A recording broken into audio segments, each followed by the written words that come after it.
Hawkins here, former Illinois, Kansas State player who's joining us from Sacramento here for a few minutes. Coleman, how you doing, man?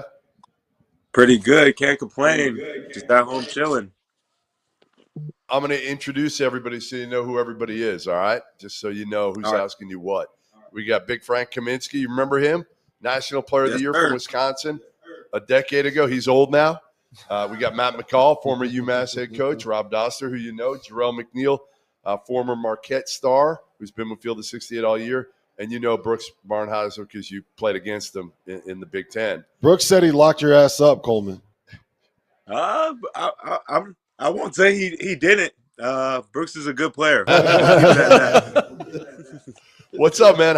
How you doing? You're a week or two removed from your final college basketball game, and I just remember seeing the video. Somebody sent it to me after the game, Coleman, of you emotional, and I knew you had it in you to be emotional. I'd seen it before, but not to that extent. And I think it hit you probably that your college career was over and you let the emotions just pour out. Absolutely, I mean, crying. And again, I got a lot of respect for you for showing your emotions like that. What was it like? Describe to us what it was like with all the pressure that you faced this year, being out there as a guy who made whatever it was, $2 million, whatever it was, one of the highest paid players, and the pressure that you faced at Kansas State. Because we talked about it before the year, Coleman, and you were like, I got it. I can handle this. No problem. I'm not worried. What was it like? I'll say this. I'll say, at first I wasn't even crying in the locker room. I was waiting for coach to come in and then, once he started talking and he finished up his speech or whatever, I started looking around the locker room. I see Brendan Housen. And me and Brendan have had conversations. He was at Villanova, and we were having conversations. All he's wanted to do was play in the NCAA tournament. And I'm like, dang, like Brendan's crying, like he's never experienced a NCAA tournament. And I look at Max Jones, transfer from Cal State Fullerton, who it's possibly his last year, and he's crying. I'm like, another guy who just hasn't experienced these things, and Doug, and the rest of the team where some of them just haven't experienced the things I've experienced with college basketball. And for it to be my last year too, I was just like, dang, like this is how, it's going to end. But, then it just hit me. And I just felt terrible for them because they haven't had that experience. And, it goes by like that. And then, Coach Tang talked to me, thanked me for everything. And it just hit me. And then, I didn't know media was going to come in that fast. They came in like as soon as we finished up, and they caught me at a bad time. But it was just a mixture of just feeling the pain for them, and as well as I feel like not necessarily selfish of me, but I just wasn't at my best for them to get us in those situations, get us through and fight through adversity. And that's why I kind of apologize, because, I feel like if I was at my best and was able to block out a lot of noise and hate and things like that, then, we would be playing in the tournament right now. I've dealt with hateful messages all year.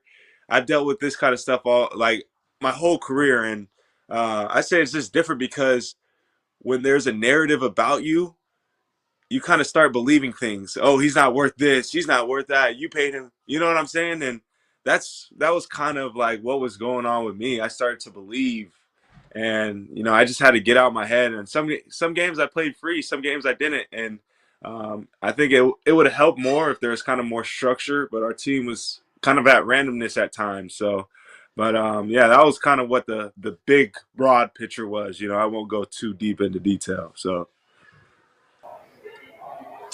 Bro, you talk about it. I mean, I think, we've had our battles in the Big Ten and everything. And, a lot of times, I think with NIL and stuff like that, like, yeah, bro, like whether it be public knowledge or not, how much you made or whatever, like, kind of like you said, like people start thinking of, images of you in their head and stuff like that. But, bro, if you go back and you look at a bunch of teams over the course of college, NBA, they all got a wild card. And, you're really close with Luke Goody. And, I grew up with Luke. And, like Luke would just tell me, like, bro, like, as much as all the stuff that you see Coleman do and everything, like, he brings a lot of good because he takes that pressure off of us. Like when you would go to other like Big Ten arenas, you probably getting most of the hate out of everybody. They're probably not hating on a lot of the other guys. You know what I mean? So you kind of become the scapegoat and you deal with all that stuff, and it makes your teammates play better and whatnot. So I mean, I just kind of got to give you credit for that, bro. Like I don't think that a lot of people understand the pressure of that, and I think that you definitely got a wrongdoing in a lot of times in the media, but you've had a hell of a career, and I want you to know that, like however many years it was, like you had a really big impact everywhere you went. And, like you did a lot of stuff that people like can't say that they did. So I just think you got to always, be positive like that. Yes, sir. No, I appreciate that. And I would agree with that. Like before it was, like I said, it was every Big Ten arena, I'd get the loudest boos before Terrence's incident. And I dealt with that. And, I played fine. And some of that motivated me. Like some of it was fun. But this year it was just like a whole nother level. And, I'm fully aware, like at the next level.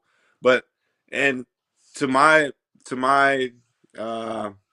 defense, that whatever the number was should have never been public. And that's not my fault. It's, we could say, I won't say whose fault it is, but, when there's a tweet from Shams, when people, tell your information, like it's not cool. So, but it's all good. But I appreciate that for real, Brooks.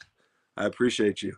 Jeff Goodman probably too. Just he probably, feel free to according to his sources, he probably threw that. All right, let's lighten the mood a little bit, Coleman, here, man, because obviously, your season in there, it was emotional for you, but you had a hell of a career. Give us your best memory from the NCAA tournament, from March Madness. Was it a game? Was it a block? Was it a dunk? What's your best memory from March Madness? Best memory?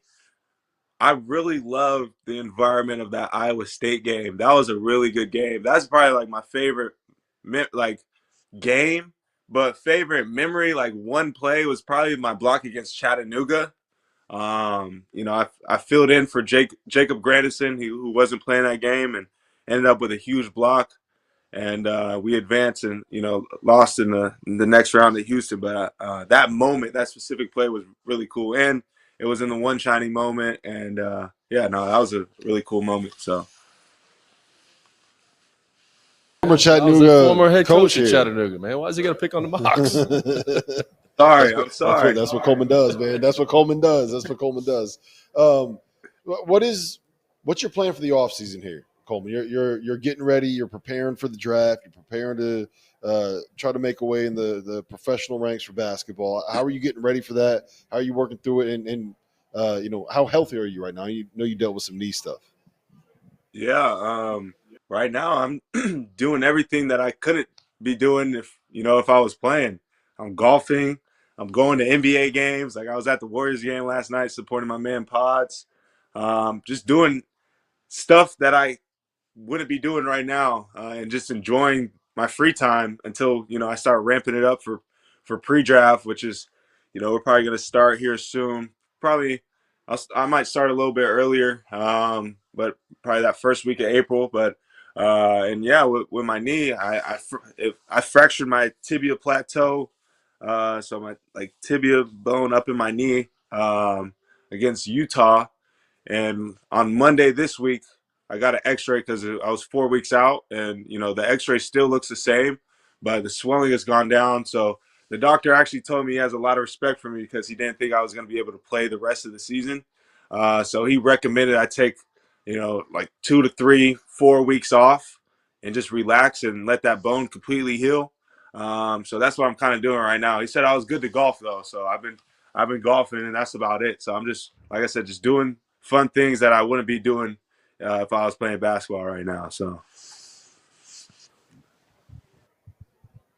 are you a good golfer, Coleman? On a good day, that's I'm a no. golfer. I'll say that. That's a no.